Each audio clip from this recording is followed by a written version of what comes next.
यही खड़ा होता है कि जनतांत्रिक तरीके से राजनीतिक दलों का भी गठन नहीं होता है। राजनीतिक दलों में यह है कि एक जो नेता है वो अपने इर्द गिर्द पूरे संगठन का ढांचा बुनता है और उसको यह है कि रहेंगे तो हम ही रहेंगे, हम अगर नहीं रहेंगे तो पार्टी न रहे, कोई फर्क नहीं पड़ता है। वही स्थिति जितनी व्यक्तिवादी पार्टियां हैं आप उठा करके देखिए, या जितनी भी पार्टियां हैं जो कि व्यक्ति केंद्रित पार्टियां हैं, वो अपने ही इर्द गिर्द तरीके से अपना ढांचा बुनती है। न तो कोई जो तो कार्यकर्ताओं के बीच से उनका चयन होता है, अपना ना ही कुछ होता है। फल क्या होता है कि साहब चौधरी चरण सिंह जैसा आदमी भी अपना उत्तराधिकारी जिसको बनाने की कोशिश किया, वो फिर उसके बाद आने के बाद उसकी स्थिति आज क्या है? आज उसकी हैसियत मात्र माने अपने आप को भी जीतने की उसकी स्थिति नहीं रह गई है, अपना बढ़ के तोप पार्टी। तो जनता का समर्थन तो मिलता है, नीतियों से मिलता है, सांगठनिक ढांचे से मिलता है, और वो स्थिति में तो बहुत साफ तरीके से मैं तो उसको कहता हूं कि कांग्रेस पार्टी में भी यह शुरुआत अराजकता की शुरुआत तो कांग्रेस पार्टी से शुरू हुआ। गांधी ने जब कांग्रेस पार्टी की मेंबरशिप छोड़ दिया और उसके बाद भी गांधी प्रभावी रहे, संगठन से बाहर रह के भी प्रभाव उन्हीं का रहा। वही स्थिति आज की तारीख में भारतीय जनता पार्टी में है कि भारतीय जनता पार्टी अपने ताना बाना बुनकर के चाहे जैसे कार्यकर्ताओं को अपना इकट्ठा कर ले, लेकिन आरएसएस की ही बात वहां लागू की जाती है, मानी जाती है। और आरएसएस चूंकि अपने आप को उसका मात्र संगठन मानता है, तो उसको यह लगता है कि हमारी बात कोई कैसे क्यों नहीं मानेगा। जबकि आज स्थिति एकदम बदल गई है। सत्ता, चाहे वो पार्टी की सत्ता हो, चाहे वो सरकार की सत्ता हो, सत्ता के पास अकूत साधन होते हैं, संपदा होती है। तो जो आदमी सत्ता पर काबिज हो जाता है, चाहे वो पार्टी की सत्ता पर हो या सरकार की सत्ता पर हो, तो मैं अपनी बात शुरू करती हूँ। ज्यादा साधन संसाधन रहते हैं तो वो वहां प्रभावी हो जाता है। सामूहिक नेतृत्व और निर्णय लेने की प्रक्रिया, जी मैं ये कह रही थी कि कोई भी संगठन जब सामूहिक नेतृत्व और निर्णय लेने की प्रक्रिया में लोकतांत्रिक नहीं है, तो फिर वो लोकतांत्रिक मूल्यों को समाज में भी नहीं फैलाने वाला है।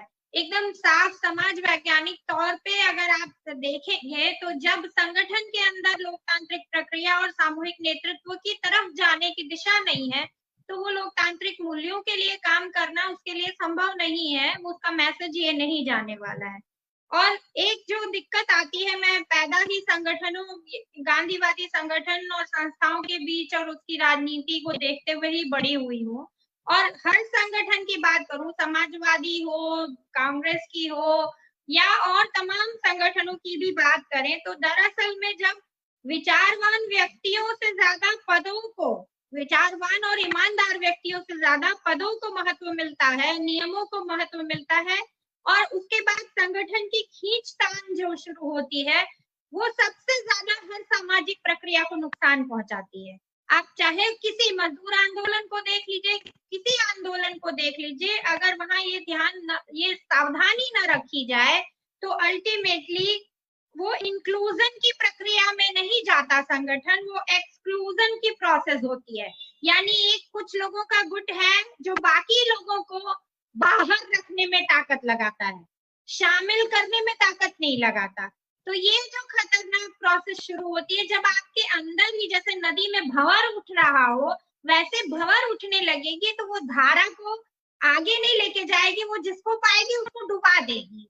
और हर संगठन की गति में ये भंवर बनते हैं, ये एक तय सी बात है। ये मैंने देखा है अपनी जिंदगी में, ये सिद्धांत मैंने खुद देखा लागू होते हुए बहुत अच्छे से। और इससे अच्छा गांधीवादी संगठनों से ज्यादा कोई उदाहरण नहीं हो सकता, जो कि सिर्फ और सिर्फ आदर्श के लिए बने हैं। आपने गांधी का उदाहरण दिया।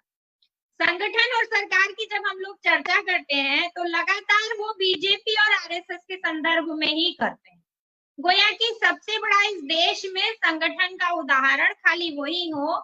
क्यों? क्योंकि वहां संगठन का विस्तार हमें ज्यादा नजर आता है, लगता है कि पार्टी की तुलना में वो संगठन ज्यादा बड़ा है। बाकी पार्टियों के पास इस तरह का कोई मॉडल नहीं है जहां खुद को गैर राजनीतिक सांस्कृतिक संगठन कहने वाला संगठन पूरी तरह राजनीति करता हो। तो ये इस तरह का कोई डबल कैरेक्टर मॉडल किसी और पार्टी के पास नहीं है, और हम लोग उसके प्रभाव में आते हैं। तो कारण क्या है कि बीजेपी और उसके संगठन, बीजेपी तो बहुत बाद में पैदा हुई, और राजनीतिक दलों की तुलना में उसकी उम्र बहुत कम है। अगर आप देखेंगे 30, 35, 40 साल हार्डली।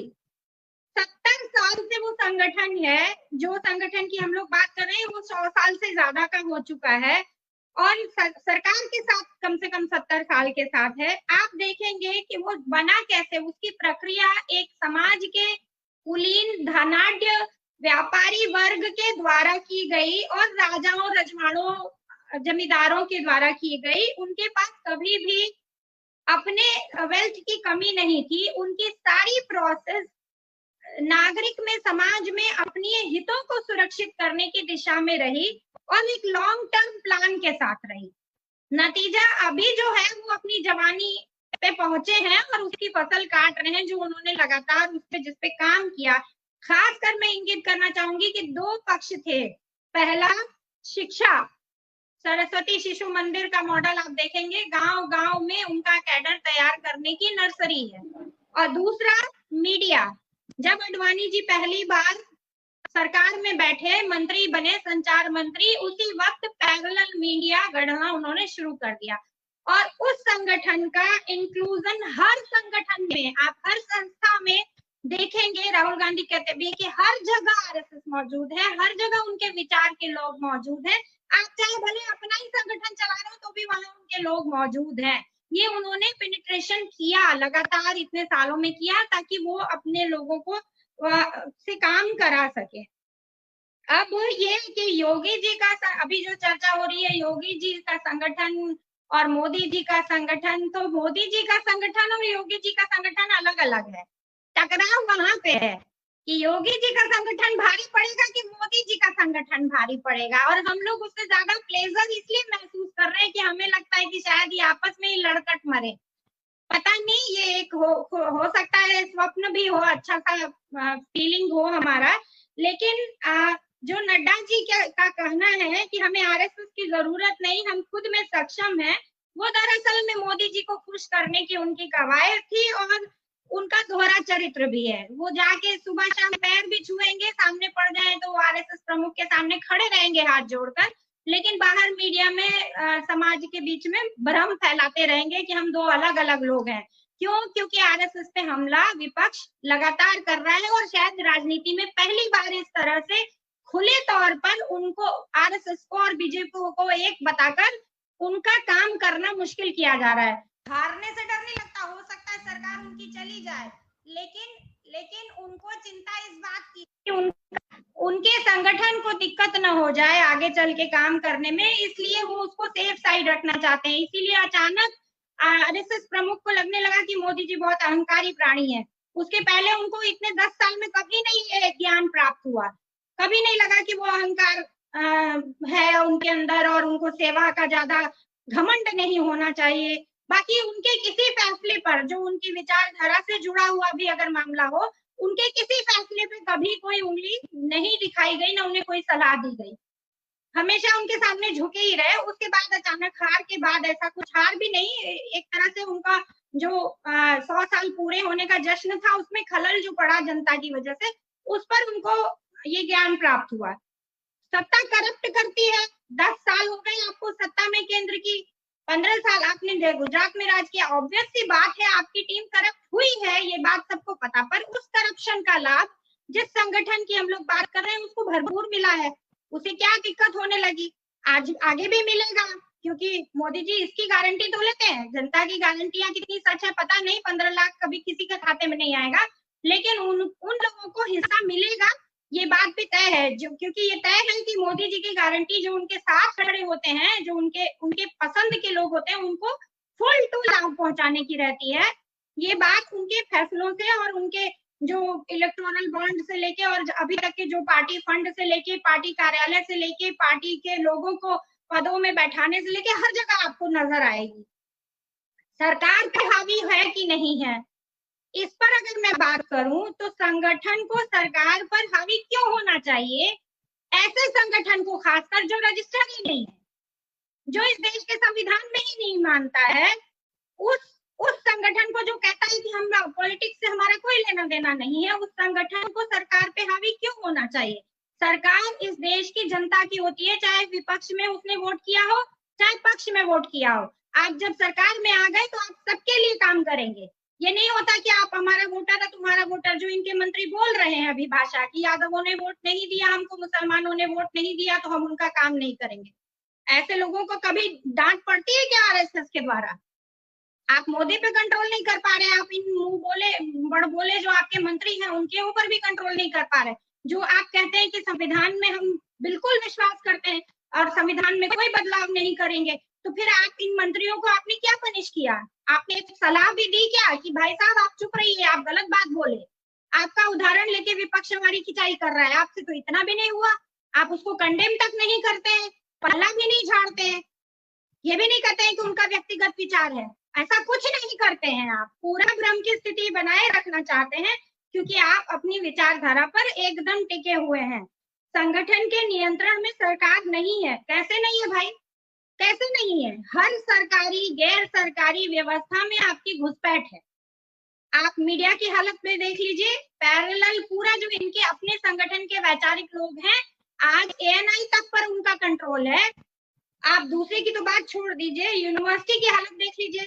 हर यूनिवर्सिटी को पता है कि वीसी उन्हीं का होगा, हर यूनिवर्सिटी को पता है कि प्रोफेसरों की नियुक्ति उन्हीं के लोगों की होगी, हर विभाग में पता है कि किसी भी गैर मतलब संविदा पे भी भर्ती होनी है तो ठेका उन्हीं को मिलेगा। यहाँ तक कि परीक्षा लेने का नया संगठन खड़ा किया गया जो, उसका भी आदमी हमारा ही हेड होगा। सीबीआई से लेके और कोई अधिकारी ऐसा विदेश विभाग में भी देख लीजिए तो आपको मिलेगा नहीं जो इनसे जुड़ा हुआ ना हो, उसका अपॉइंटमेंट ही नहीं होगा। तो संगठन का कैसे नहीं नियंत्रण है सरकार पे? सरकार तो वही संगठन चला रहा है, दिखता फेस एक आदमी है लेकिन संगठन तो चला रहा है वो। उस आदमी के ऑर्डर को ओबे कौन करता है, उसको एग्जीक्यूट कौन करता है? वही संगठन करता है। और उसी तरह से संगठन अपने ही एजेंडे को लागू करवा रहा है सरकार से। 370 क्या है, मंदिर क्या है, मुसलमान क्या है, समान नागरिक संहिता क्या है, सिलेबस को बदलने का मामला क्या है, ये सारे मामले किसके लिए हैं? बुलडोजर नीति क्या है, किस संगठन की नीति है ये?